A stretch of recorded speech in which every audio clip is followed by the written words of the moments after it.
Good evening, ladies and gentlemen, and welcome to part 2 of Zoom Shakespeare's production of Romeo and Juliet.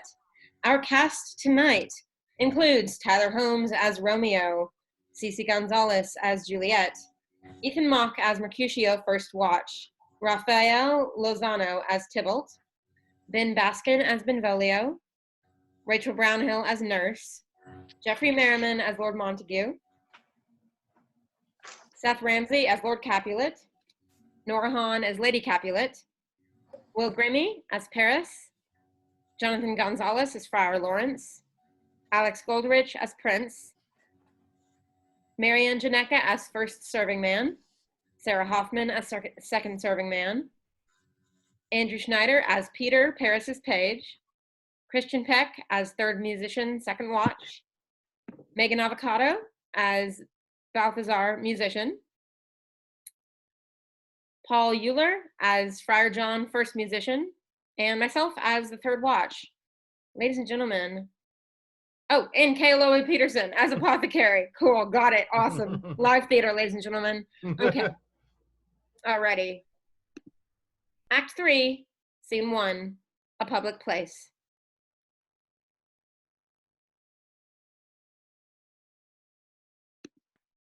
I pray thee, good Mercutio, let us retire. The day is hot, the capels are abroad, and if we meet, we shall not escape a brawl. For now, these hot days is the mad blood stirring. Thou art like one of these fellows that, when he enters the confines of a tavern, claps me his sword upon the table and says, God send me no need of thee, and, by the operation of the second cup, draws him on the drawer when indeed there is no need. I am like such a fellow? Come, thou art as hot a jack in thy mood as any in Italy, and as soon moved to be moody, and as soon moody to be moved. In what two? Nay, and there were two such. We should have none shortly, for one would kill the other. Thou wilt quarrel with a man that hath a hair more or a hair less in his beard than thou hast. Thou wilt quarrel with a man for cracking nuts, having no other reason but because thou hast hazel eyes. What eye but such an eye would spy out such a quarrel? Thy head is as full of quarrels as an egg is full of meat, and yet thy head hath been beaten as addle as an egg for quarreling. Thou hast quarrelled with a man for coughing in the street because he hath wakened thy dog that hath lain asleep in the sun. Didst thou not fall out with a tailor for wearing his new doublet before Easter? With another for tying his shoes with old ribbon? And yet thou wilt tutor me from quarrelling. And I were so apt to quarrel as thou art. Any man should buy the fee simple of my life for an hour and a quarter. The fee simple? Oh, simple! Be my head, here comes the Capulets. By my heel? I care not.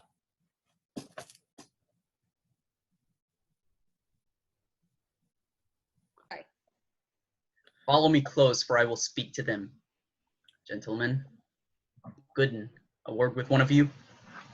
And but one word with one of us? Couple it with something. Make it a word and a blow. You shall find me apt enough to do that, sir, and you will give me occasion. Oh, could you not take some occasion without giving? Mercutio, though, thou consorts with Romeo. Consort? What? Dost thou make us minstrels? And thou makes minstrels of us, look to hear nothing but discords. Here's my fiddlestick. Here's that shall make you dance. Zounds, consort! We talk here in the public haunt of man. Either withdraw unto some private place, or reason coldly of your grievances, or else depart. Here all eyes gaze on us. Men's eyes were made to look and let them gaze. I will not budge for no man's pleasure. Aye. Well, peace be with you, sir. Here comes the man. But I'll be hanged, sir, if he wear your livery. Marry, go before to field. He'll be your follower. Your worship in that sense may call him man. Romeo, the love I bear thee can afford no better term than this. Thou art a villain. Tybalt, the reason that I have to love thee doth much excuse the appertaining rage to such a greeting. Villain am I none. Therefore, farewell. See thou knowest me not. Boy, this shall not excuse the injuries that thou hast done me. Therefore, turn and draw. I do protest I never injured thee, but love thee better than thou canst devise, till thou shalt know the reason of my love. And so, good Capulet, which name I tender as dearly as mine own, be satisfied. Oh, calm! Dishonorable, vile submission! Thou staccato carries it away. Tybalt, you rat catcher, will you walk? What wouldst thou have with me? Good king of cats, nothing but one of your 9 lives that I mean to make bold withal, and as you shall use me hereafter, dry beat the rest of the 8. Will you pluck your sword out of his pilcher by the ears? Make haste, lest mine be about your ears ere it be out. I am for you. Gentle Mercutio, put thy rapier up. Come, sir, your passado. Draw, Benvolio, beat down their weapons. Gentlemen, for shame, forbear this outrage. Tybalt, Mercutio, the prince expressly hath forbid this bandying in Verona streets. Hold, Tybalt, good Mercutio!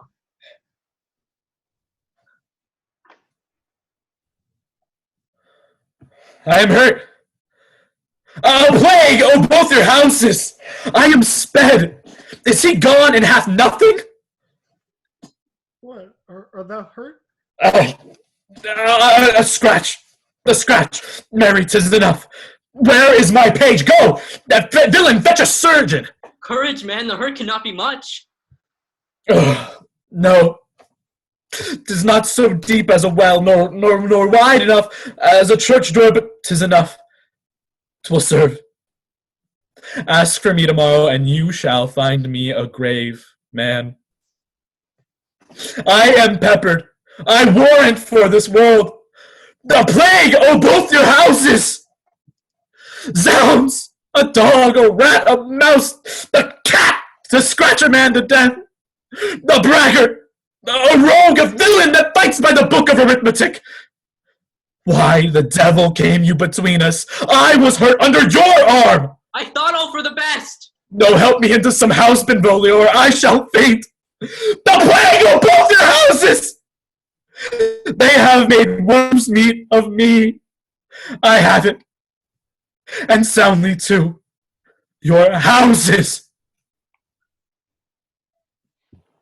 This gentleman, the prince's near ally, my very friend, hath got his mortal hurt in my behalf. My reputation stained with Tybalt's slander? Tybalt, that an hour hath been my cousin! Oh, sweet Juliet, thy beauty hath made me effeminate, and in my temper softened valor's steel.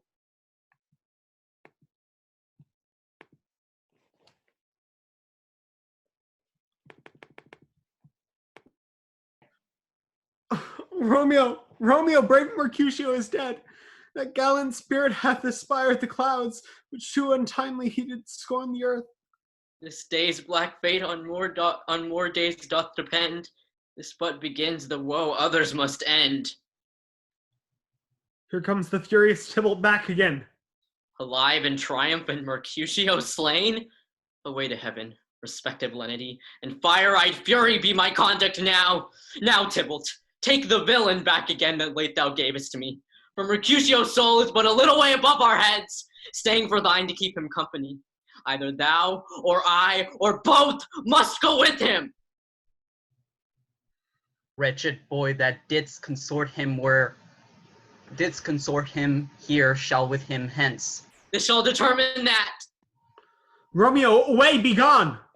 The citizens are up, and Tybalt slain. Stand not amazed, the prince will doom thee death if thou art taken. Hence be gone away.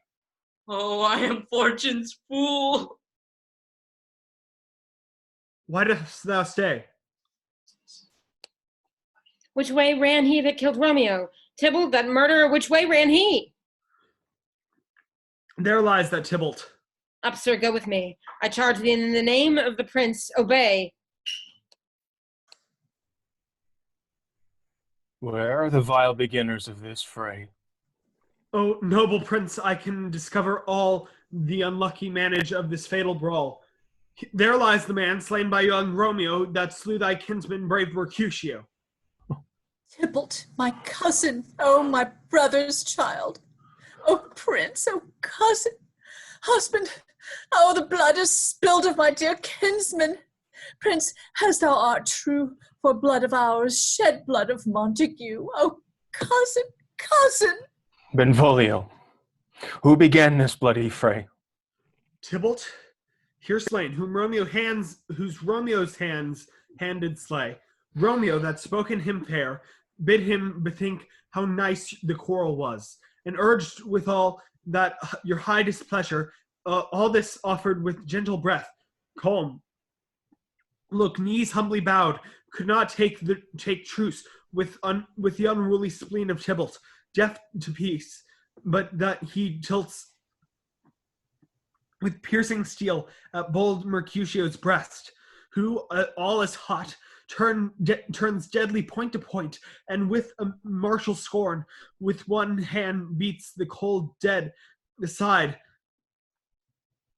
with the other sends it back to Tybalt, whose dexterity retorts it. Romeo, he cries aloud, "Hold, friends, friends, part!" And swifter than his tongue, his agile arm beats down with their fatal points, and twixt them rushes, underneath whose arm an envious thrust from Tybalt's hit the life out of stout Mercutio, and then Tybalt fled. But by and by comes back to Romeo, who had but newly entertained revenge, and to it they go like lightning, for ere I could draw to part them was stout Tybalt slain, and as he did fall, Romeo turn and fly. This the truth, or let Benvolio die. He is a kinsman to the Montague. Affection makes him false. He speaks not true. Some 20 of them fought in this black strife, and all those 20 could but kill one life. I beg for justice, which thou, prince, must give. Romeo slew Tybalt. Romeo must not live. Romeo slew him. He slew Mercutio. Who now the price of his dear blood doth owe? Not Romeo. Prince, he was Mercutio's friend. His fault concludes, but what the law should end, the life of Tybalt. And for that offense, immediately do we exile him hence. I have an interest in your heart's proceeding. My blood for your rude brawls doth lie a-bleeding. But I'll immerse you with so strong a fine that you shall all repent the loss of mine. I will be deaf to pleading and excuses, nor tears nor prayers shall purchase out abuses, therefore use none. Let Romeo hence in haste, else when he is found, that hour is his last. Bear hence his body and attend our will. Mercy but murders, pardoning those that kill. Gallop apace, you fiery-footed steeds, towards Phoebus' lodging. Such a wagoner as Phaeton would whip you to the west and bring in cloudy night immediately.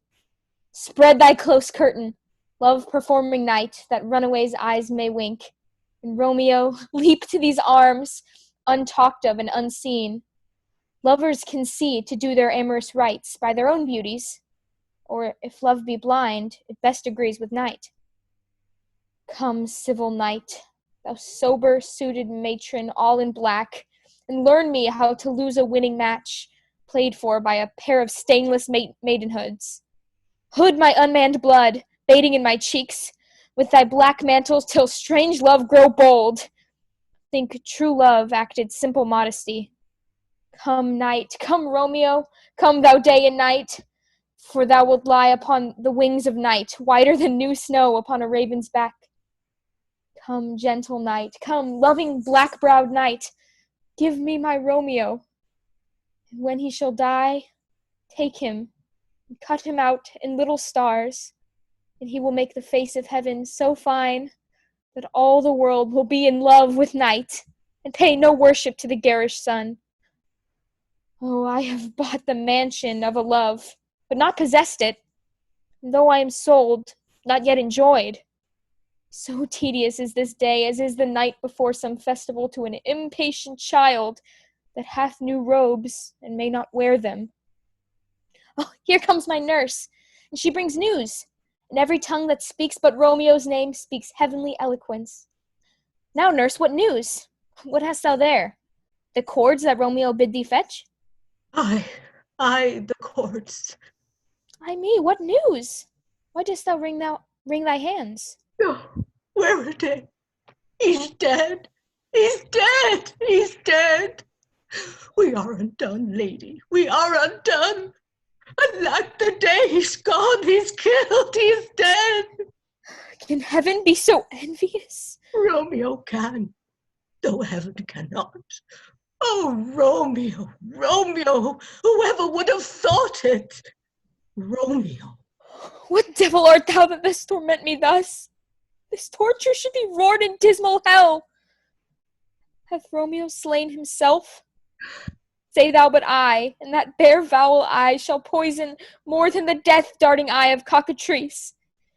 I am not I, if there be such an eye, or those eyes shut that makes the answer I. If he be slain, say I, or if not, no. Brief sounds determine my weal or woe. Saw the wound. I saw it with mine eyes. Oh, God save the mark. Here, on his manly breast, a piteous course, a bloody piteous course. Pale, pale as ashes, all bedaubed in blood, all in gore blood. I swoon at the sight. Oh, break my heart! Poor pink rout, break at once! To prison eyes, never look on liberty. Vile earth to earth resign, end motion here. Thou and Romeo press one heavy bier. Oh, Tybalt, Tybalt, the best friend I had. Oh, courteous Tybalt, honest gentleman, that ever I should live to see thee dead. What storm is this that blows so contrary? Is Romeo slaughtered, and is Tybalt dead? My dearest cousin and my dearer lord? Then dreadful trumpets sound the general doom. For who is living if those two are gone? Tybalt is gone, and Romeo banished. Romeo that killed him, he is banished. Oh God, did Romeo's hand shed Tybalt's blood? It did, alack the day, it did. Oh, serpent heart, hid with a flowery face! Did ever dragon keep so fair a cave? Beautiful tyrant, fiend angelical, dove-feathered raven, wolvish ravening lamb, despised some substance of divinest show, just opposite to what thou justly seemst. Oh, damned saint, an honorable villain! O nature, what hadst thou to do in hell when thou didst bower the spirit of a fiend in mortal paradise of such sweet flesh? Was ever book containing such vile matter so fairly bound? Oh, that deceit should dwell in such a gorgeous palace. There is no trust, no faith, no honesty in men. All perjured, all forsoon, all naught, all dissemblous. Oh, where's my man? Give me some aquavitae. Those griefs, these woes, these sorrows make me old. Shame come to Romeo! Blistered be thy tongue for such a wish. He was not born to shame.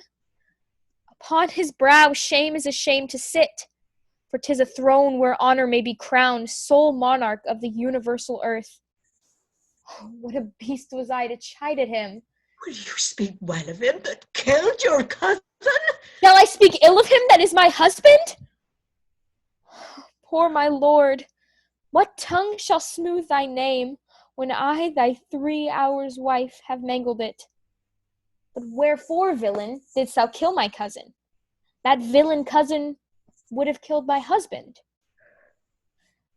Back, foolish tears, back to your native spring. Your tributary drops belong to woe, which you mistaking offer up to joy. My husband lives, that Tybalt would have slain. And Tybalt's dead, that would have slain my husband. All this is comfort, wherefore weep I then? Some word there was worser than Tybalt's death that murdered me. I would forget it fain, but oh, it presses to my memory like a damned guilty deeds to sinners' minds. Tybalt is dead and Romeo banished. That banished, that one word banished, has slain 10,000 Tybalts. Tybalt's death was woe enough if it had ended there. Or if sour woe delights in fellowship, and needly will be ranked with other griefs, why followed not when she said Tybalt's dead, thy father, or thy mother, nay, or both, which modern lamentation might have moved? But with rearward following Tybalt's death, Romeo is banished. To speak that word is father, mother, Tybalt, Romeo, Juliet, all slain, all dead. Romeo is banished. There is no end, no limit, measure bound in that word's death. No words can that woe sound. Where is my father and my mother, nurse? And wailing over Tybalt's corse. Will you go to them? I will bring you thither. Wash they his wounds with tears? Mine shall be spent when theirs are dry for Romeo's banishment. Take up those cords. Poor ropes, you're beguiled, both you and I, for Romeo is exiled. He made you for a highway to my bed, but I am made, thy maiden widowed. Come, cords, come, nurse, all to my wedding bed, and death, not Romeo, take my maidenhead. Hie to your chamber. I'll find Romeo to comfort you. I would well where he is. Hark you. Your Romeo will be here at night. I'll to him. He is hid at Lawrence's cell. Oh, find him. Give this ring to my true knight. Bid him come to take his last farewell. Scene 3, Friar Lawrence's cell. Romeo, come forth. Come forth, thou fearful man. Affliction is enamored of thy parts, and thou art wedded to calamity. Father, what news? What is the prince's doom? What sorrow craves acquaintance at my hand that I yet know not of? Too familiar is my dear son with such sour company.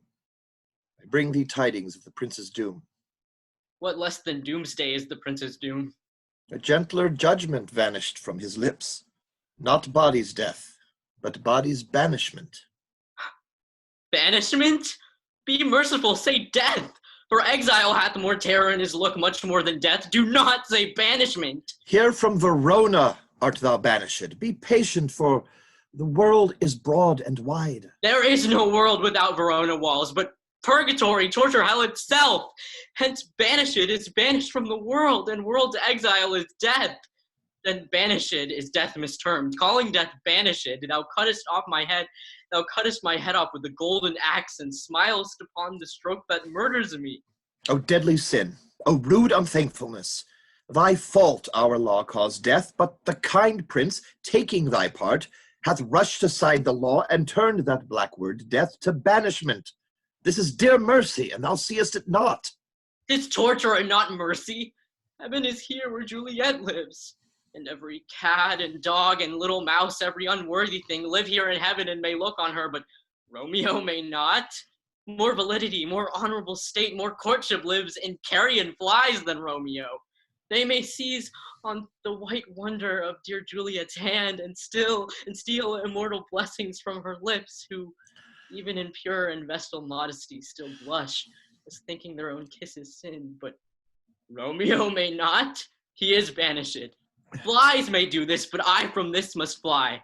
They are free men, but I am banished. And sayest thou yet that exile is not death? Hadst thou no poison mixed, no sharp ground knife, no sudden meat of death, though ne'er so mean, but banished to kill me? Banished? Friar, the damned use that word in hell. Howling attends it. How hast thou the heart, being a divine, a ghostly confessor, a sin absolver, and my friend professed, to mangle me with that word, banished? Thou fond mad man, hear me a little speak. Oh, thou wilt speak again of banishment. I'll give thee armor to keep off that word. Adversity's a sweet milk, philosophy to comfort thee, though thou art banished. Yet banished. Hang up philosophy. Unless philosophy can make a Juliet, displant a town, reverse a prince's doom, it helps not. It prevails not. Talk no more.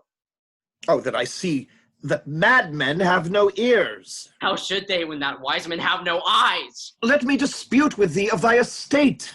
Thou canst not speak of that thou dost not feel. Wert thou as young as I, Juliet thy love, an hour but married, Tybalt murdered, doting like me and like me banished, then that mightst thou speak. Then mightst thou tear thy hair and fall upon the ground as I do now, taking the measure of an unmade grave. Arise! One knocks. Good Romeo, hide thyself. Not I, unless the breath of heart-sick groans, mist-like, enfold me from the search of eyes. Hark how they knock! Who's there, Romeo? Arise! Thou wilt be taken! Stay a while! Stand up! Run to my study! By and by! God's will, what simpleness is this? I come! I come! Who knocks so hard? What? Whence come you? What's your will? Let me come in, and you shall know my errand. I come from Lady Juliet. Welcome, then. Oh, holy friar. Oh, tell me, holy friar, where's my lady's lord? Where's Romeo? There, on the ground, with his own tears made drunk. Oh, she's even in my mistress' case, just in her case. Oh, woeful sympathy, piteous predicament. Even so lies she, blubbering and weeping and blubbering. Stand up! Stand up! Stand up, and you be a man! For Juliet's sake! For her sake, rise and stand! Why should you fall in so deep an O? Nurse? Oh, sir, death's the end of all. Spakest thou of Juliet? How is it with her? Doth not she think me an old murderer, now I have stained the childhood of our joy with blood removed but little from her own? Where is she? And how doth she? And what says my concealed lady to our cancelled love? Oh, she says nothing, sir, but weeps, and now falls on her bed, and then starts up, and Tybalt calls, and then on Romeo cries, and then down falls again.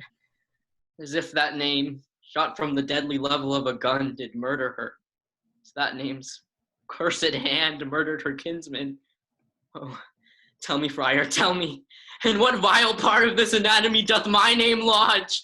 Tell me that I may sack the hateful mansion. Hold thy desperate hand! Art thou a man? Thy form cries out thou art, thy tears are womanish, thy wild acts denote the unreasonable fury of a beast. Unseemly woman in a seeming man, and ill-beseeming beast in seeming both. Thou hast amazed me. By my holy order, I thought thy disposition better tempered. Hast thou slain Tybalt? Wilt thou slay thyself, and slay the lady that in thy life lives, by doing damned hate upon thyself? Why railest thou on thy birth, the heaven and earth, since birth and heaven and earth all three do meet in thee at once, which thou at once wouldst lose? Fie! Fie, thou shamest thy shape, thy love, thy wit, which, like a usurer, aboundest in us all, and usest none in that true use indeed, which should bedeck thy shape, thy love, thy wit. Thy noble shape is but a form of wax, digressing from the valor of a man. Thy dear love sworn, but hollow perjury, killing that love which thou hast vowed to cherish. Thy wit, that ornament to shape and love, misshapen in the conduct of them both, like powder in a skilless soldier's flask, is set afire by thine own ignorance, and thou dismembered with thine own defense. What? Rouse thee, man! Thy Juliet is alive, for whose dear sake thou wast but lately dead. There art thou happy. Tybalt would kill thee, but thou slewest Tybalt. There art thou happy. The law that threatened death becomes thy friend and turns it to exile. There art thou happy. A pack of blessings light upon thy back. Happiness courts thee in her best array, but, like a misbehaved and sullen wench, thou poutest upon thy fortune and thy love. Take heed. Take heed. for such die miserable. Go, get thee to thy love, as was decreed. Ascend her chamber, hence and comfort her. But look thou stay not till the watch be set, for then thou canst not pass to Mantua, where thou shalt live till we can find a time to blaze your marriage, reconcile your friends, beg pardon of the prince, and call thee back with 20,000 times more joy than thou wentst forth in lamentation. Go before, nurse. Commend me to thy lady, and bid her hasten all the house to bed, which heavy sorrow makes them apt unto. Romeo is coming. Oh, Lord, I could have stayed here all the night to hear good counsel. Oh, what learning is! My lord, I'll tell my lady you will come. Do so, and bid my sweet prepare to chide. Here, sir, a ring. She bid me give you, sir. Hie you, make haste, for it grows very late. How well my comfort is revived by this. Go hence, good night. And here stands all your state. Either be gone before the watch be set, or by the break of day disguised from hence, sojourn in Mantua. I'll find out your man, and he shall signify from time to time every good hap to you that chances here. Give me thy hand. 'Tis late. Farewell. Good night. But that a joy past joy calls out on me. Were a grief so brief to part with thee. Farewell. Scene 4. A room in Capulet's house. Things have fallen out so unluckily that we have had no time to move our daughter. Look you, she loved her kinsman Tybalt dearly, and so did I. Well, we were born to die. 'Tis very late. She'll not come down tonight, I promise you. But for your company, I would have had been abed an hour ago. These times of woe afford no times to woo. Madam, good night. Commend me to your daughter. I will, and know her mind early tomorrow. Tonight she's mewed up in her heaviness. So, Paris, I will make a desperate tender of my child's love. I think she will be ruled, in all respects, by me. Nay, more, I doubt it not. Wife, go you to her ere you go to bed. Acquaint her here of my son, Paris's love, and bid her, mark you me, on Wednesday next. But soft, what day is this? Monday, my lord. Monday? Wednesday is too soon. Thursday, let it be. Thursday, tell her she shall be married to this noble earl. Will you be ready? Do you like this haste? Keep no great ado, a friend or two. For hark you, Tybalt being slain so late, it may be thought we held him carelessly, being our kinsman, if we revel much. Therefore, we'll have some half a dozen friends. There an end. What say you to Thursday? My lord, I would that Thursday were tomorrow. No, get you gone. On Thursday be it. Go you to Juliet ere you go to bed. Prepare her, wife, against this wedding day. Fare you well, my lord. Light to my chamber, ho! For me. It is so very late that we may call it early by and by. Good night.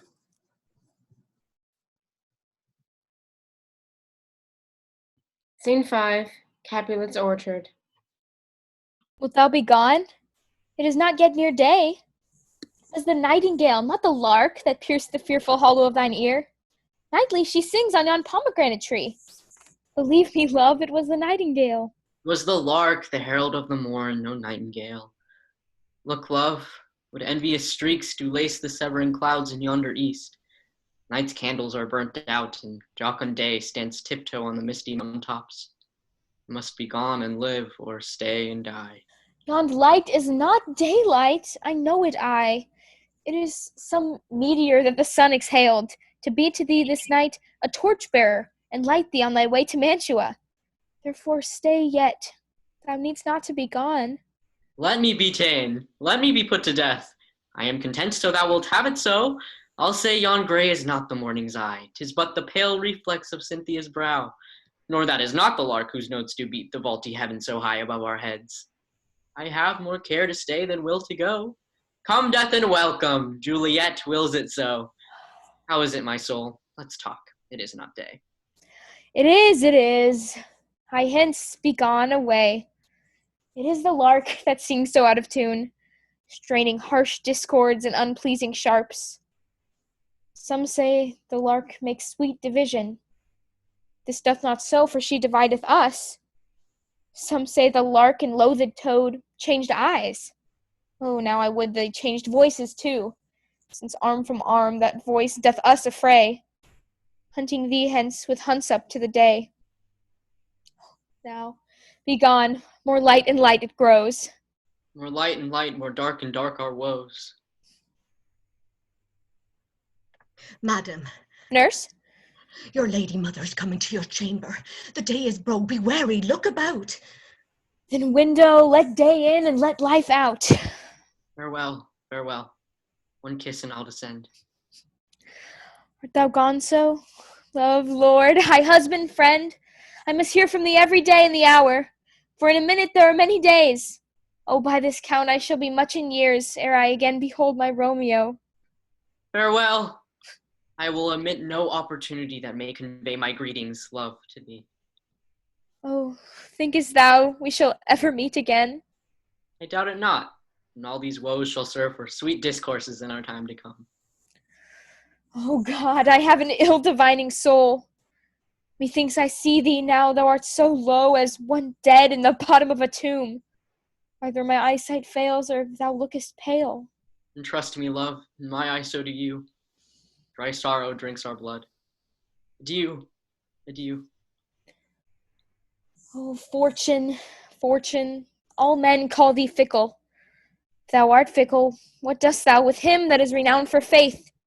Be fickle, fortune, but then I hope thou wilt not keep him long, but send him back.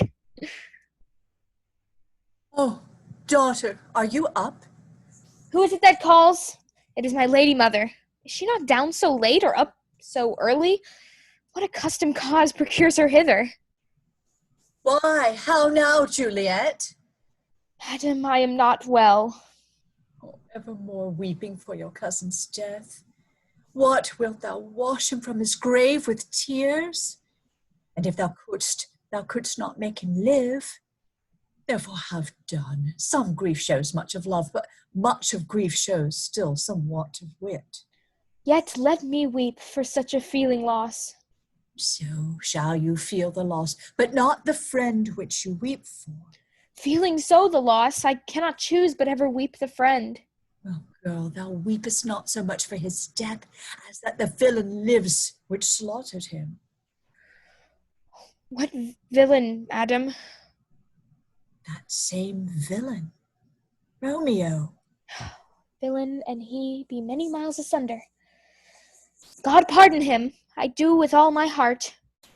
Yet no man like he doth grieve my heart. That is because the traitor murderer lives. I, madam, from the reach of these my hands, would none but I might venge my cousin's death. We'll have vengeance for it, fear thou not. Then weep no more. I'll send to one in Mantua where the same banished Rungate doth live. Shall give him such an unaccustomed dram that he shall soon keep Tybalt company. And then, I hope, thou wilt be satisfied. Indeed, I never shall be satisfied with Romeo till I behold him. Dead is my poor heart, so for a kinsman vexed. Madam, if you could find out but a man to bear a poison, I would temper it, that Romeo should, upon receipt thereof, soon sleep in quiet. Oh, how my heart abhors to hear him named! It cannot come to him to wreak the love I bore my cousin upon his body that hath slaughtered him. Find thou the means, and I'll find such a man. But now I'll tell thee joyful tidings. And joy comes well in such a needy time. What are they, beseech your ladyship? Well, thou hast a careful father, child, one who, to put thee from thy heaviness, hath sorted out a sudden day of joy that thou expectst not, nor I looked not for. Madam, in happy time. What day is that? Marry, my child, Early next Thursday morn, the gallant, young, and noble gentleman, the County Paris, at St. Peter's Church, shall happily make thee a joyful bride. Now by St. Peter's Church, and Peter too, he shall not make me there a joyful bride. I wonder at this haste, that I must wed ere that he should be my husband comes to woo. I pray you tell my lord and father, madam, I will not marry yet. When I do, I swear it shall be Romeo, whom you know I hate, rather than Paris. These are news indeed. Here comes your father. Tell him so yourself, and see how he will take it at your hands. The sun sets, the earth does drizzle dew. But for the sunset of my brother's son, it rains downright. How now, conduit girl? What? Still in tears? Evermore showering? In one little body thou counterfeits a bark, a sea, a wind. For still thy eyes, which I may call the sea, do ebb and flow with tears. The bark, thy body is, sailing in this salt flood. The winds, thy sighs, whose raging with thy tears, and they with them. A sudden calm will overset the tempest-tossed body. How now, wife? Have you delivered to her our decree? Aye, sir, but she will none. She gives you thanks. I would the fool were married to her grave. Soft, take me with you. Take me with you, wife. How will she none? Does she not give us thanks? Is she not proud? Does she not count us blessed, unworthy as she is, that we have brought so worthy a gentleman to be her bride? Not proud you have, but thankful that you have. Proud can I never be of what I hate, but thankful even for hate that is meant love. Now, chopped logic? What is this? Proud, and I thank you, and I thank you not, and yet not proud? Mistress minion, you. Thank me no thankings, nor proud me no prouds, but fettle your fine joints gives Thursday next to go with Paris to St. Peter's Church, or I will drag thee thither on a hurdle thither. Out, you green sickness carry on, out, you baggage, you tallow face. Fie, what, are you mad? Father, I beseech you on my knees, hear me with patience, but to speak a word. Hang thee, young baggage, disobedient wretch. I tell thee what, get thee the church on Thursday, or never after look me in the face. Speak not, reply not, do not answer me. My fingers itch. We scarce thought us blessed that God had lent us to build an only child. But now I see this one is too much, and that we have a curse in having her out of our building. God in heaven bless her. You are to blame, my lord, to rate her so. And why, my lady wisdom? Hold your tongue, good prudence. Smatter with your gossips. Go. I speak no treason. Oh, God, Gideon. May not one speak? Peace, you mumbling fool. Utter your gravity or the gossips bowl, for here we need it not. Too hot.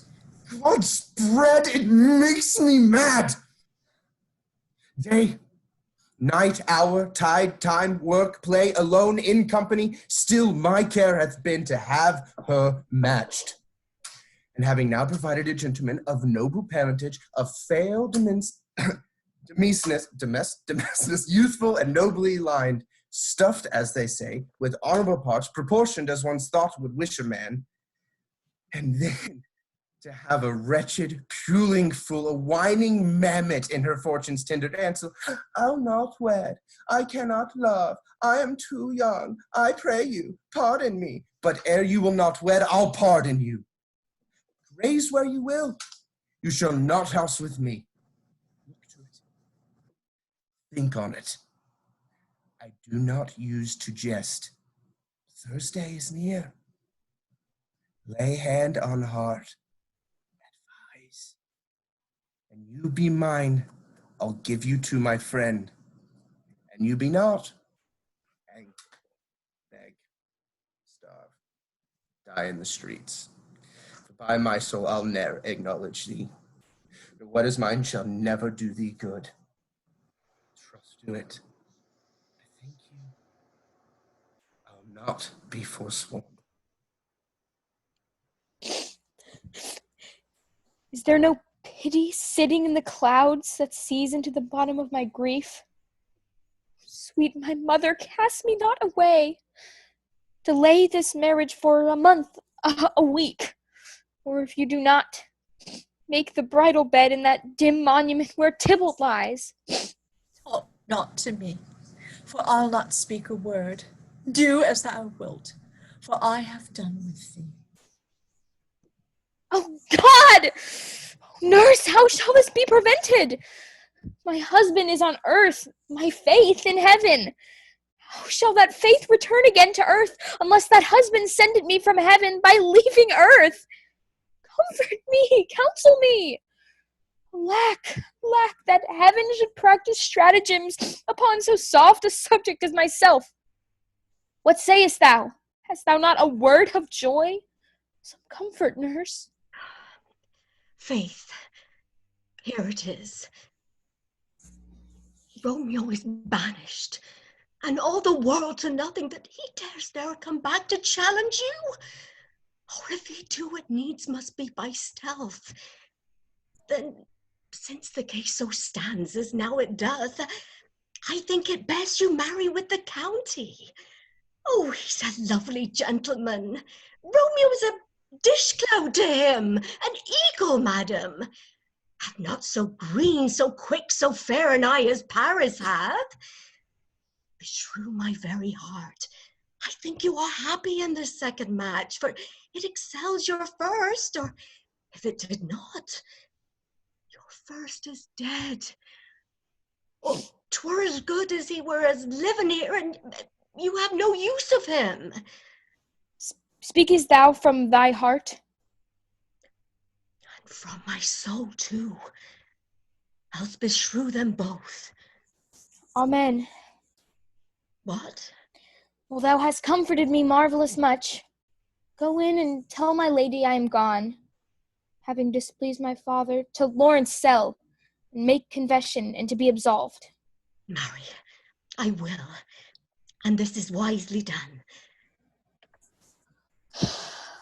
Ancient damnation! Oh, most wicked fiend!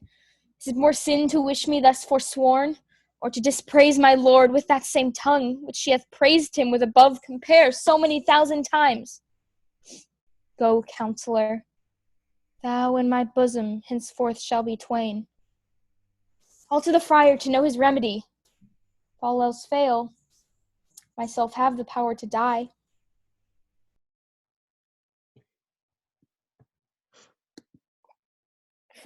Act 4, Scene 1. Friar Lawrence's cell. On Thursday, sir. The time is very short.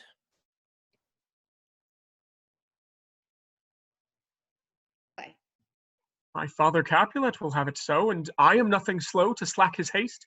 You say you do not know the lady's mind.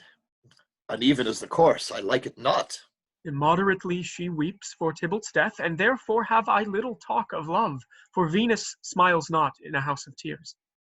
Now, sir, her father counts it dangerous that she do give her sorrow so much sway, and in his wisdom hastes our marriage to stop the inundation of her tears, which, too much minded by herself alone, may be put from her by society. Now do you know the reason of this haste? I would I knew not why it should be slowed. Look, sir, here comes the lady toward my cell. Happily met, my lady and my wife. That may be, sir, when I may be a wife. That may be, must be, love, on Thursday next. What must be shall be. That's a certain text. Come you to make a confession to this father? To answer that, I should confess to you. Do not deny to him that you love me. I will confess to you that I love him. So will you? I am sure that you love me. If I do so, it will be of more price being spoke behind your back than to your face. Poor soul, your face is much abused with tears. The tears have got small victory by that, for it was bad enough before their spite. Thou wrongest it more than tears with that report. That is no slander, sir, which is a truth. What I spake it to my face. Thy face is mine, and thou hast slandered it. It may be so, for it is not mine own. Are you at leisure, Holy Father, now, or shall I come to you at evening mass? My leisure serves me, pensive daughter, now. My lord, we must entreat the time. Alone. God shield I, should I disturb devotion. Juliet, on Thursday early will I rouse you. Till then, adieu, and keep this holy kiss. Shut the door! When thou hast done so, come weep with me. Past hope, past care, past help. O Juliet, I already know thy grief. It strains me past the compass of my wits.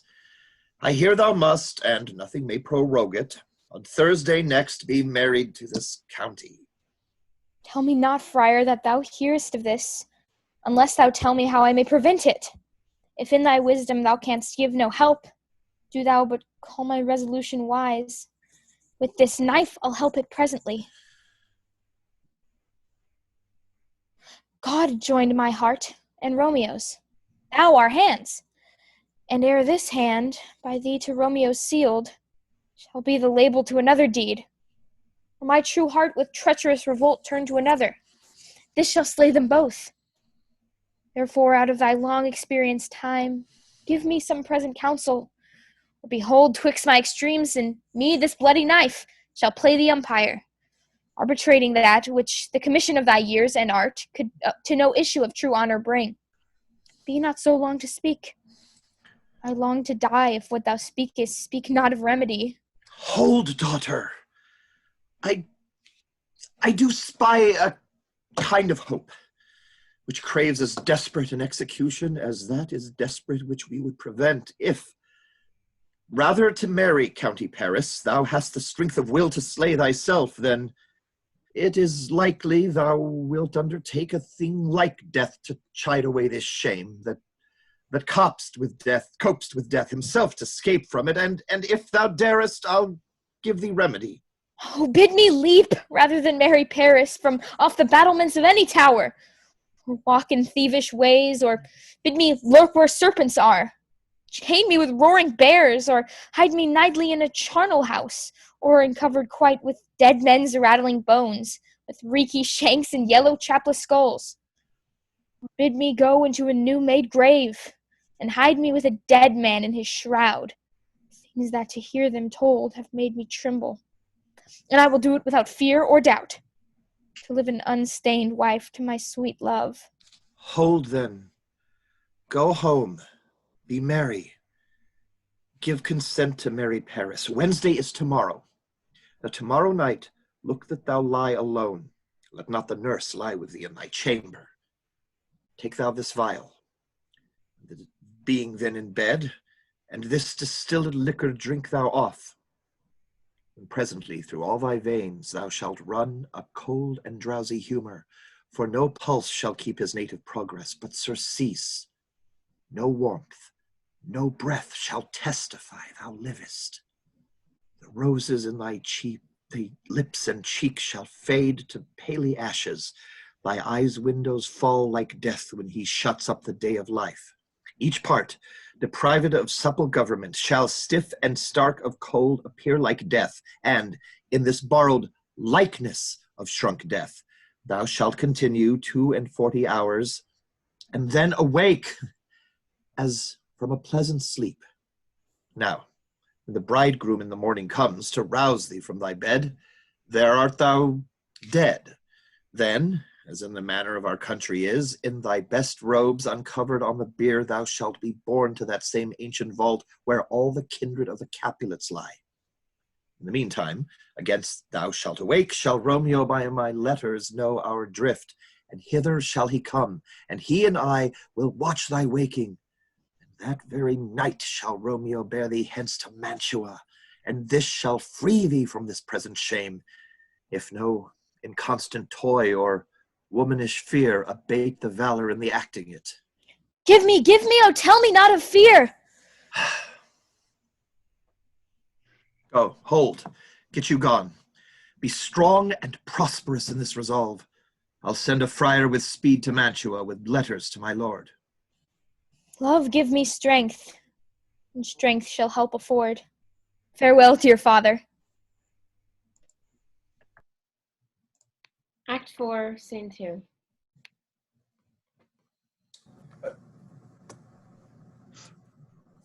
So many guests invite us here are writ. Sirrah, go hire me 20 cunning cooks. You shall have none ill, sir, for I'll try if they can lick their fingers. How canst thou try them so? Marry, sir, 'tis an ill cook that cannot lick his own fingers. Therefore he that cannot lick his finger goes not with me. Go. Be gone. We shall be much unfurnished for this time. Nor is my daughter gone to Friar Lawrence. Aye, forsooth. You may chance do some good on her. Peevish, self-willed harlotry it is. See where she comes from shrift with merry look. How now, my headstrong? Where have you been gadding? Where I have learned me to repent the sin of disobedient opposition to you and your behests, and am enjoined by holy Lawrence to fall prostrate here, to beg your pardon. Pardon, I beseech you. Henceforward I am ever ruled by you. Send for the county. Go, tell him of this. I'll have this knot knit up tomorrow morning. I met the youthful lord at Lawrence cell, and gave him what becomed love I might, not stepping o'er the bounds of modesty. Why, I'm glad on it. This is well. Stand up. This as it should be. Let me see the county. Aye, Mary, go. I say, and fetch him hither. Now, for God, this reverend holy friar, all our whole city is much bound to him.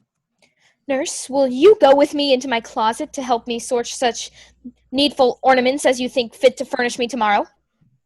No, not till Thursday. There is time enough. Go, nurse. Go with her. We'll to church tomorrow. We shall be short in our provision. 'Tis now near night. Hush, I will stir about, and all things shall be well. I warrant thee, wife. Go thou, Juliet. Help to deck up her. I'll not to bed tonight. Let me alone. I'll play the housewife for this once. What ho! Oh, they are all forth.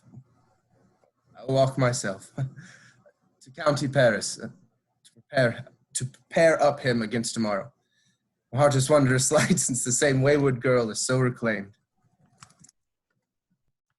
Act 4, Scene 3. Juliet's chamber. Aye, those attires are best.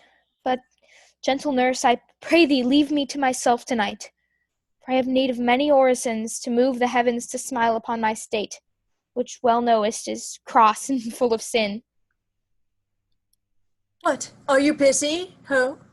Need you my help? No, madam, we have culled such necessaries as are behooveful for our state tomorrow. So please you let me now be left alone, and let the nurse this night sit up with you. For I am sure you have your hands full all in this so sudden business. Good night. Get thee to bed and rest, for thou hast need. Farewell. God knows when we shall meet again. I have a faint cold fear thrills through my veins that almost freezes up the heat of life. I'll call them back again to comfort me. Nurse! What should she do here? Dismal scene I needs must act alone. Come, vial. What if this mixture do not work at all? Shall I be married then tomorrow morning? No, this shall forbid it. Lie thou there. What if it be a poison which the friar subtly hath ministered to have me dead? Lest in this marriage he should be dishonored because he married me before to Romeo. I fear it is. And yet methinks it should not, for he hath still been tried a holy man. How if, when I am laid into the tomb, I wake before the time that Romeo come to redeem me? There's a fearful point. Shall I not then be stifled in the vault, to whose foul mouth no healthsome air breathes in? Die strangled ere my Romeo comes? Or if I live, is it not very like the horrible conceit of death and night, together with the terror of the place, as in a vault, an ancient receptacle where for many 100 years the bones of my buried ancestors are packed? Where bloody Tybalt, yet but green in earth, lies festering in his shroud? Or, as they say at some hours the night, spirits resort? Alack, alack, it is not like that I. So early waking, what with loathsome smells and shrieks like mandrakes torn out of the earth, living mortals hearing them run mad. Oh, if I wake, shall I not be distraught, environed with all these hideous fears? Madly play with my forefathers' joints, pluck the mangled Tybalt from his shroud, and in this rage with some great kinsman bone, with a club dash out my desperate brains? Oh, look, methinks I see my cousin's ghost, seeking out Romeo that had spit his body upon a rapier's point. Stay, Tybalt, stay! Romeo, Romeo, Romeo! Here's drink. I drink to thee.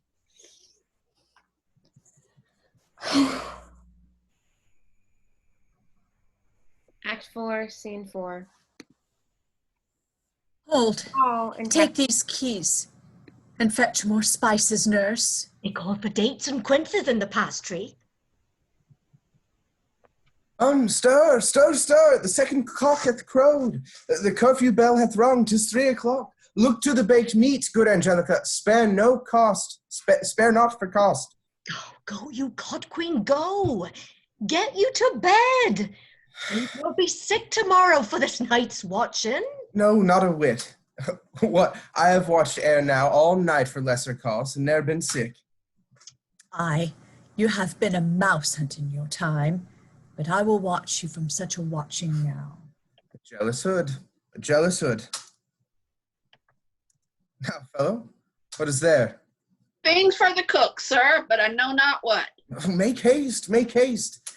Sir, fetch drier logs. Call Peter, he will show thee where they are. I have a head, sir, that will find out logs, and never trouble Peter for the matter. Mass, and well said. A merry Orson. thou shalt be loggerhead. Good faith, 'tis day. The county will be here with music straight. For so he said he would. I hear him near. Nurse, wife, what up? What, nurse, I say. Go, waken Juliet. Go and trim her up. I'll go and chat with Paris. Make haste, make haste. The bridegroom, he has come already. Make haste, I say. Act 4, Scene 5. Juliet's chamber. Mistress? What mistress, Juliet? Oh, fast I warn her, she... Why, lamb, why, lady? Sigh, you slug a bed.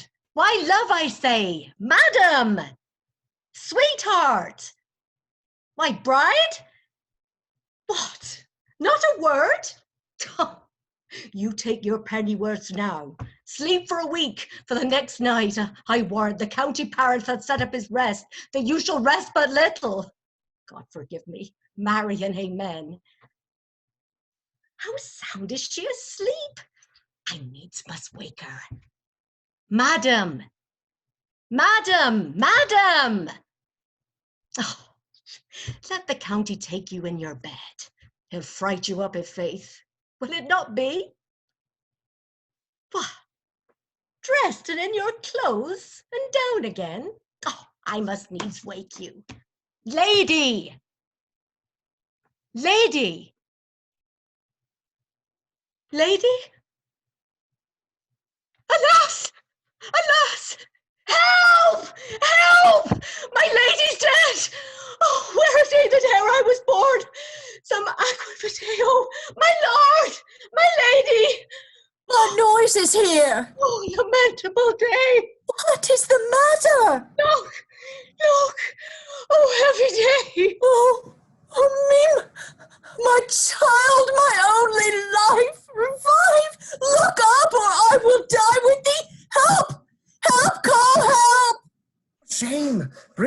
forth, her lord is come. Oh, she's dead.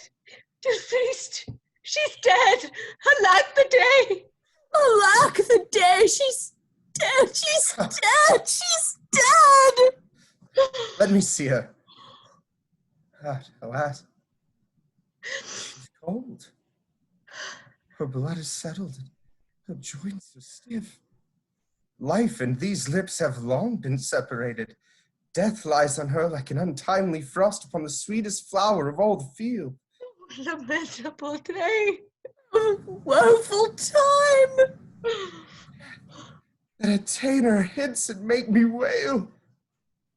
Ties up my tongue and will not let me speak. Is the bride ready to go to church? Ready to go, but never to return. Oh, son, the night before thy wedding day hath death lain with thy wife. There she lies, flower as she was, deflowered by him. Death is my son-in-law. Death is my heir. My daughter he hath wedded. I will die and leave him all. Life, living, all his deaths.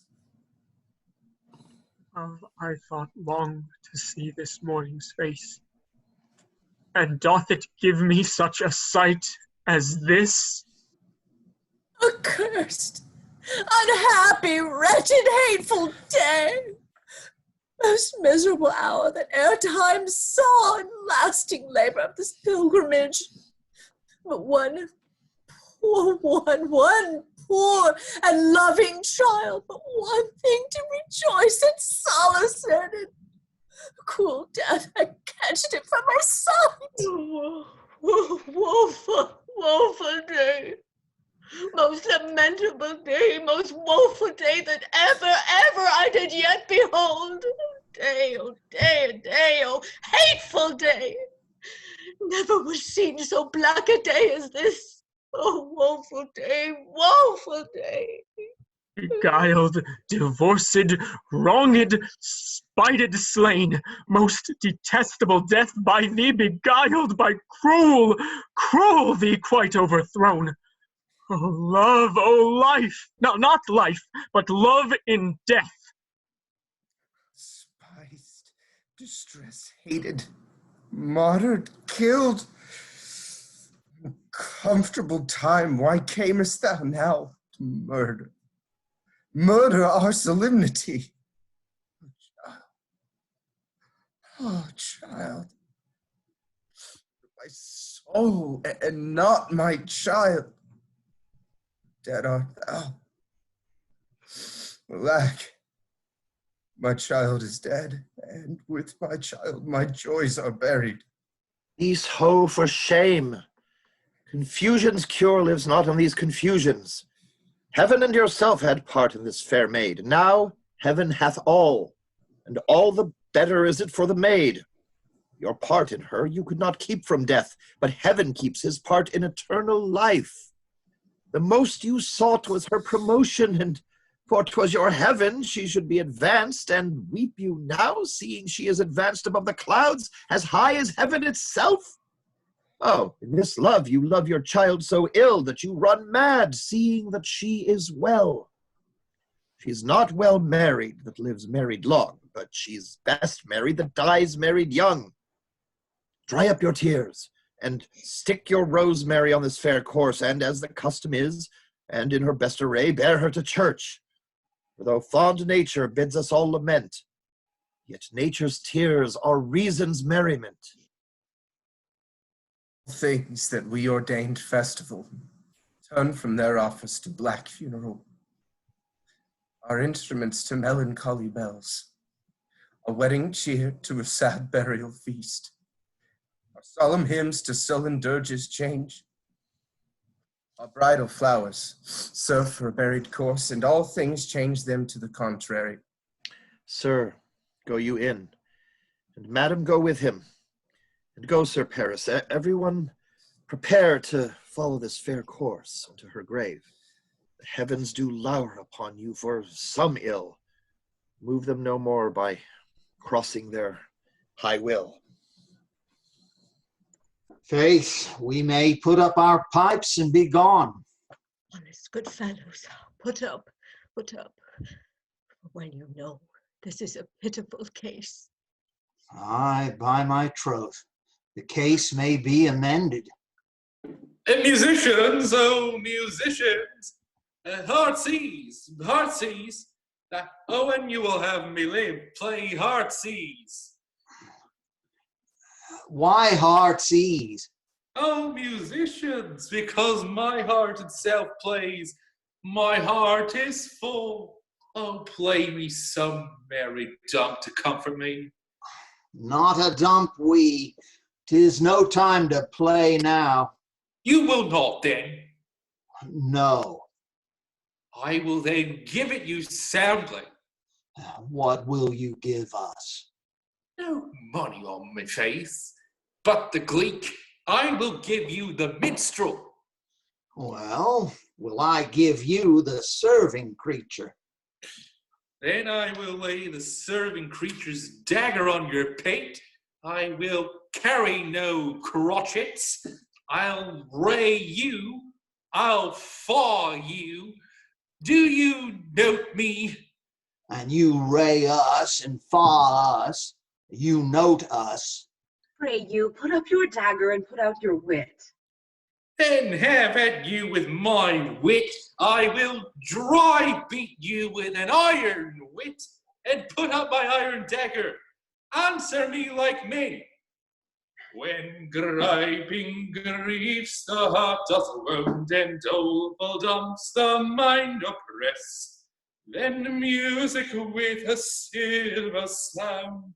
Why, silver sound? Why, music with a silver sound? What say you, Simon Catling? Marry, sir, because silver hath a sweet sound. Prate. What say you, Hugh Rebeck? I say silver sound because musicians sound for silver. Prates too. What say you, James Sourpost? Faith, I know not what to say. Oh, I cry you mercy. You are the singer. I will say for you, it is music with a silver sound, because musicians have no gold for sounding. Then the music with a silver sound, with heavy hair doth lend redress. Ah! What a pestilent knave is this same. Hang him, Jack. Come, we'll in here. Tarry for the mourners and stay dinner.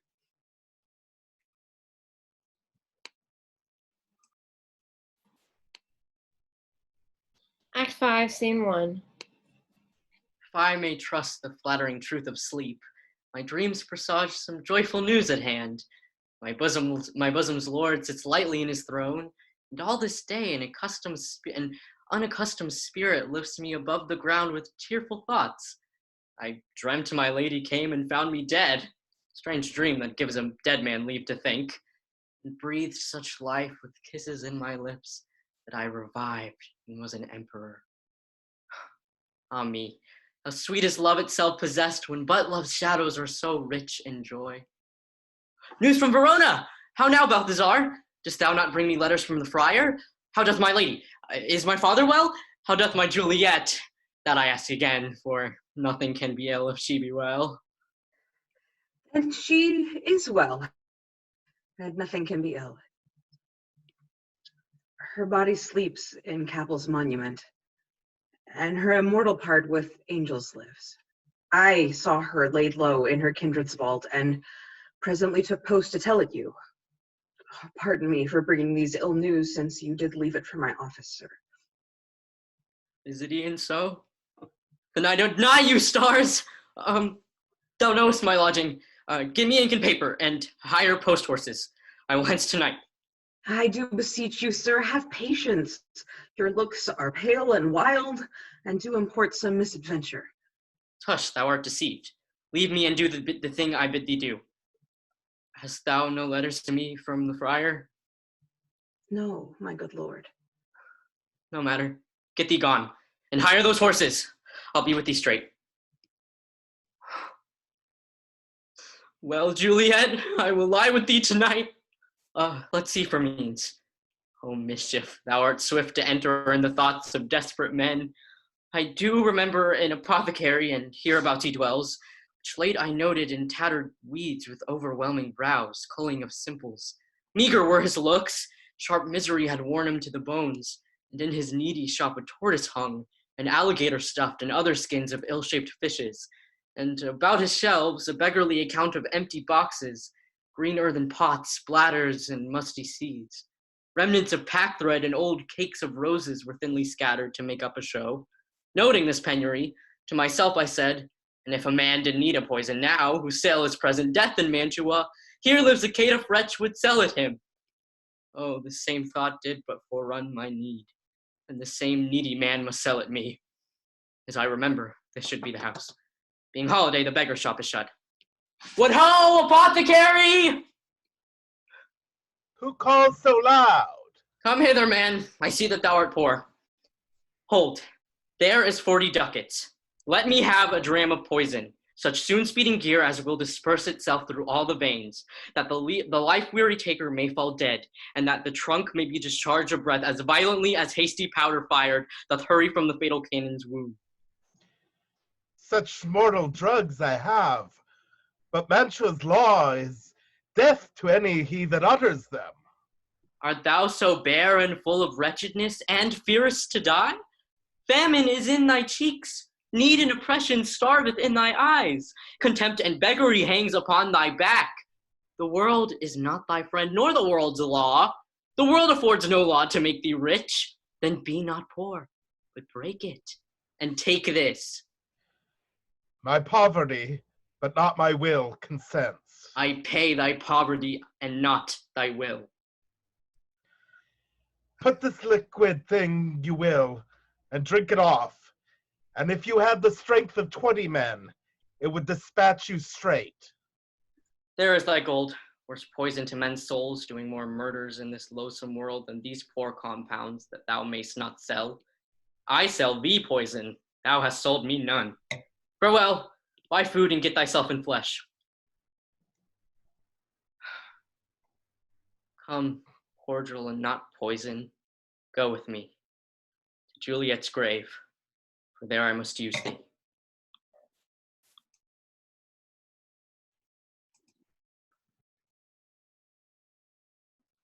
Scene 2. Holy Franciscan friar, brother, ho! This same should be the voice of Friar John. Welcome from Mantua. What says Romeo? Or if his mind be writ, give me his letter. Going to find a barefoot brother out, one of our order, to associate me, here in this city, visiting the sick, and finding him, the searchers of the town, suspecting that we both were in a house where the infectious pestilence did reign, sealed up the doors and would not let us forth, so that my speed to Mantua there was stayed. Who bare my letter then to Romeo? I could not send it. Here 'tis again. Nor get a messenger to bring it thee. So fearful were they of infection. Happy fortune! By my brotherhood, this letter was not nice, but full of charge, of dear import, and the neglecting it may do much danger. Friar John, go hence, get me an iron crow and bring it straight into my cell. Brother, I'll go and bring it thee. Now must I to the monument alone. Within 3 hours will fair Juliet wake. She will beshrew me much that Romeo hath had no notice of these accidents. But I will write again to Mantua, and keep her at my cell till Romeo come. Poor living corpse, closed in a dead man's tomb. Scene 3. Give me my torch, boy. Hence and stand aloof, yet put it out, for I would not be seen. Under yon yew trees lay thee all along, holding thy ear close to the hollow ground. So shall no foot upon the churchyard tread, being loose, unfirm, with digging up of graves, but thou shalt hear it. Whistle then to me as signal that thou hearest something approach. Give me those flowers. Do as I bid thee. Go. I am almost afraid to stand alone here in the churchyard. Yet I will adventure. Sweet flower, with flowers thy bridal bed I strew. Oh, woe, thy canopy is dust and stones, which with sweet water nightly I will do, or, wanting that, with tears distilled by moans. The obsequies that I for thee will keep nightly shalt be to strew thy grave and weep. The boy gives warning something doth approach. What cursed foot wanders this way tonight to cross my obsequies and true love's right? What? With a torch? Muffle me, night, a while. Give me that mattock and the wrenching iron. Hold, take this letter. Early in the morning see thou deliver it to my lord and father. Give me the light. Upon thy life I charge thee. Whate'er thou hearest or seest, stand all aloof and do not interrupt me in my course. Why I descend into this bed of death is partly to behold my lady's face, but chiefly to take thence from her dead finger a precious ring, a ring that I must use in dear employment. Therefore hence, be gone. But if thou, jealous, dost return to pry in what I farther shall intend to do, by heaven, I will tear thee joint by joint and strew this hungry churchyard with thy limbs. The time and my intents are savage wild, more fierce and more inexorable far than empty tigers or the roaring sea.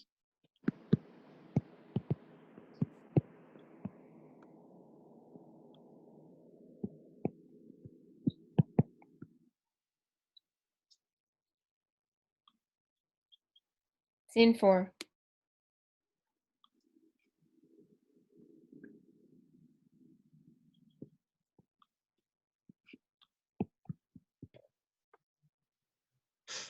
For all this the same, I'll hide me hereabout. His looks I fear, and his intents I doubt. Thou detestable maw, thou womb of death, gorged with the dearest morsel of the earth, thus I enforce thy rotten jaws to open, and in despite I'll cram thee with more food. This is that banished haughty Montague that murdered my love's cousin, with which grief it is supposed the fair creature died, and here is come to do some villainous shame to the dead bodies. I will apprehend him. Stop thy unhallowed toil, vile Montague. Can vengeance be pursued further than death? Condemned villain, I do apprehend thee. Obey and go with me, for thou must die. I must indeed, and therefore came I hither. Good, gentle youth, tempt not a desperate man. Fly hence and leave me. Think upon these gone. Let death fright thee. I beseech thee, youth, put not another sin upon my head by urging me to fury. Oh, be gone! By heaven, I love thee better than myself, for I come hither armed against myself. Stay not, be gone, live, and hereafter say, a madman's mercy bid thee run away. I do defy thy combination, and apprehend thee for a felon here. Wilt thou provoke me? Then have at thee, boy. Oh Lord, they fight. I will go call the watch. Oh, I am slain. If thou be merciful, open the tomb. Lay me with Juliet. In faith I will. Let me peruse this face. Mercutio's kinsman? Noble County Paris? What said my man when my betossed soul did not attend him as we rode? I think he told me Paris should have married Juliet. Said he not so? Or did I dream it so? Or am I mad hearing him talk of Juliet to think it was so? Oh, give me thy hand, one writ with me in sour misfortune's book. I'll bury thee in a triumphant grave. A grave? Oh no, a lantern, slaughtered youth, for here lies Juliet, and her beauty makes this vault a feasting presence full of light. Death, lie thou there, by a dead man interred. How oft, when men are at the point of death, have they been merry, which their keepers call a lightning before death. Oh, how may I call this a lightning? Oh, my love, my wife, death that hath sucked the honey of thy breath had no power yet upon thy beauty. thou art not conquered. Beauty's ensign yet is crimson in thy lips and in thy cheeks, and death's pale flag is not advanced there. Tybalt, liest thou there in thy bloody sheet? Oh, what more favor can I do to thee than with that hand that cut thy youth in twain to sunder this that was thine enemy? Forgive me, cousin. Ah, dear Juliet, why art thou yet so fair? Shall I believe that unsubstantial death is amorous, and that the lean abhorred monster keeps thee here in dark to be his paramour? For fear of that, I will stay. I still will stay with thee, and never from this palace of dim night depart again. Here will I remain, with worms that are thy chambermaids. Oh, here will I set up my everlasting rest, and shake the yoke of inauspicious stars from this world-wearied flesh. Eyes, look your last. Arms, take your last embrace. Lips, owe you the doors of breath, seal with a righteous kiss, a dateless bargain to engrossing death. Come, bitter conduct, come, unsavory guide, thou desperate pilot, now at once run on, the dashing rocks thy seasick weary bark. Here's to my love.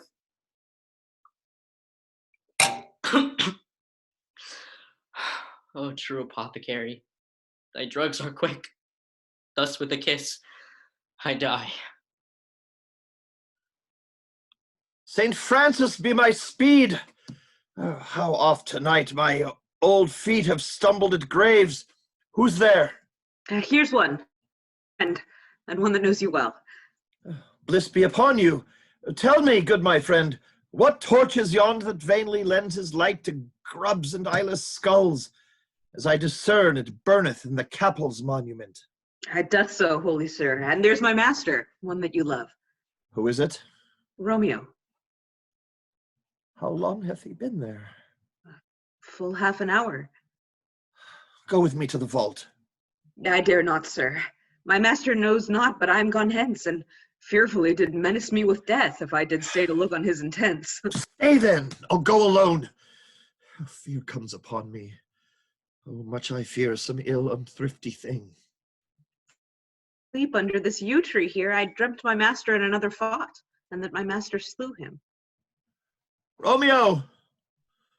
Oh, alack, alack, what blood is this which stains the stony entrance of this sepulchre? What means these masterless and gory swords to lie discolored by this place of peace? Romeo, oh, pale, what Paris too, and steeped in blood, ah! What an unkind hour is guilty of this lamentable chance! The lady stirs. Comfortable friar, where is my lord? I do remember where I should be, and there I am. Where's my Romeo? I hear some noise. Lady, come from that nest of death, contagion, and unnatural sleep. A greater power than we can contradict hath thwarted our intents. Come away.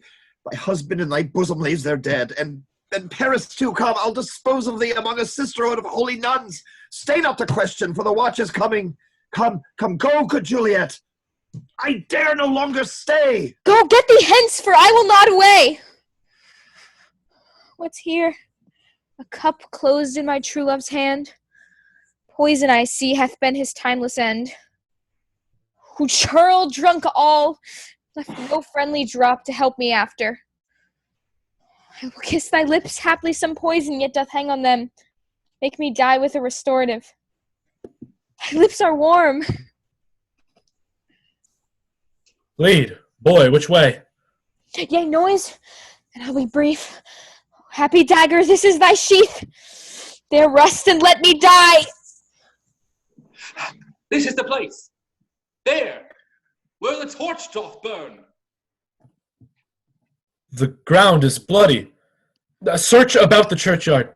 Go, some of you, wherever you find, attach. Pitiful sight. Here lies the county slain, and Juliet bleeding, warm and newly dead, who here hath lain this 2 days buried. Go, tell the prince, run to the Capulets, raise up the Montagues, some others, search. We see the ground whereon these woes do lie, But the true ground of these piteous woes we cannot without circumstance descry. Here's Romeo's man. We found him in the churchyard. Hold him in safety till the prince come hither. Here's a friar that trembles, sighs, and weeps. We took this matlock and this spade from him as he was coming from the churchyard side. A great suspicion. Stay the friar too.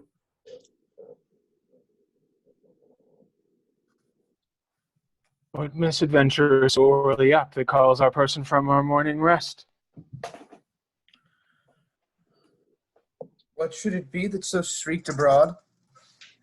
Oh, the people in the street cried Romeo, some Juliet, and some Paris, and all run with open outcry toward our monument. What fear is this which startles in our ears? Sovereign, here lies the County Paris slain, and Romeo dead, and Juliet dead before, warm and new killed. Search, seek, and know how this foul murder comes. Here is a friar and slaughtered Romeo's man, with instruments upon them fit to open these dead men's tombs. Oh, heavens. Wife, look how our daughter bleeds. This dagger hath mista'en, for lo, his house is empty on the back of Montague, and it is missheathed in my daughter's bosom.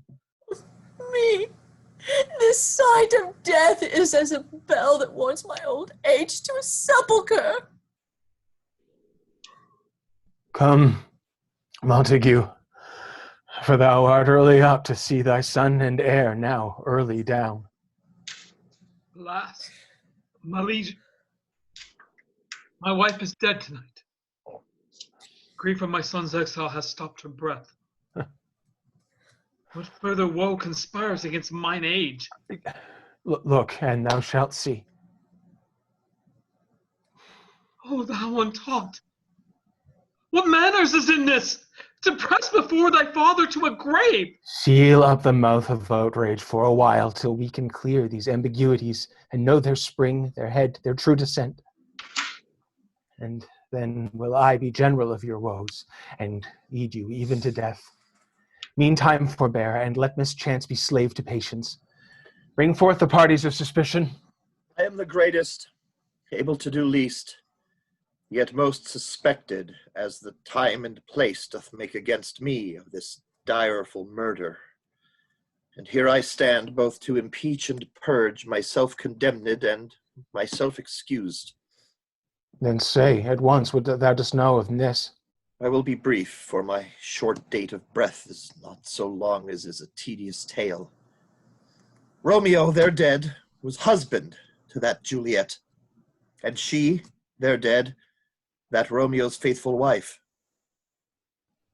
I married them, and their stolen marriage day was Tybalt's doomsday, whose untimely death banished the new-made bridegroom from the city, for whom, and not Tybalt, Juliet pined. You, to remove that siege of grief from her, betrothed and would have had her married perforce to County Paris. Then comes she to me, and with wild looks bid me devise some mean to rid her from this second marriage, or in my cell there she would kill herself. Then gave I her, so tutored by my art, a sleeping potion, which so took effect as I intended, for it wrought on her the form of death. Meanwhile writ I to Romeo that he should hither come as this dire night, to help to take her from her borrowed grave, being the time the potion's force should cease. But he, which bore my letter, Friar John, was stayed by accident, and yesternight returned my letter back. Then, all alone at the prefixed hour of her waking, came I to take her from her kindred's vault, meaning to keep her closely at my cell till I conveniently could send to Romeo. But when I came, some minute ere the time of her awakening, here untimely lay the noble Paris and true Romeo dead. She wakes, and I entreated her come forth and bear this work of heaven with patience. But then a noise did scare me from the tomb, and she, too desperate, would not go with me, but as it seems, did violence upon herself. All this I know, and to the marriage her nurse is privy. And if aught in this miscarried by my fault, let my old life be sacrificed some hour before this time unto the rigor of severest law. We still have known thee for a holy man. Where's Romeo's man? What can he say to this? I brought my master news of Juliet's death, and then in post he came from Mantua to this same place, to this same monument. This letter he early bid me give his father, and threatened me with death going in the vault if I departed and left him there. Give me the letter, I will look on it. Where's the county's page that raised the watch? Cyril, what made your master in this place? He came with flowers to strew his lady's grave, and bid me stand aloof, and so I did. Anon comes one with light to ope the tomb, and by my master drew on him, and then I ran away to call the watch. This letter doth make good the friar's words. Their course of love, the tidings of her death. And here he writes that he did buy a poison of a poor apothecary, and therewithal came to this vault to die and lie with Juliet. Where be these enemies? Capulet, Montague, you see what a scourge is laid upon your hate, that heaven finds means to kill your joys with love. And I, for winking at your discords too, have lost a brace of kinsmen. All are punished. Brother Montague, give me thy hand. This is my daughter's jointure, for no more can I demand. But I can give thee more, for I will ray her statue in pure gold. There was Verona by that name is known. There shall no figure at such rate be set as that of true and faithful Juliet. As rich shall Romeo's by his lady lie, poor sacrifices of our enmity. A glooming peace this morning with it brings. A son for sorrow will not show his head. Go hence to have more talk of these sad things. Some shall be pardoned and some punished. For never was a story of more woe than this of Juliet and her Romeo. End of play.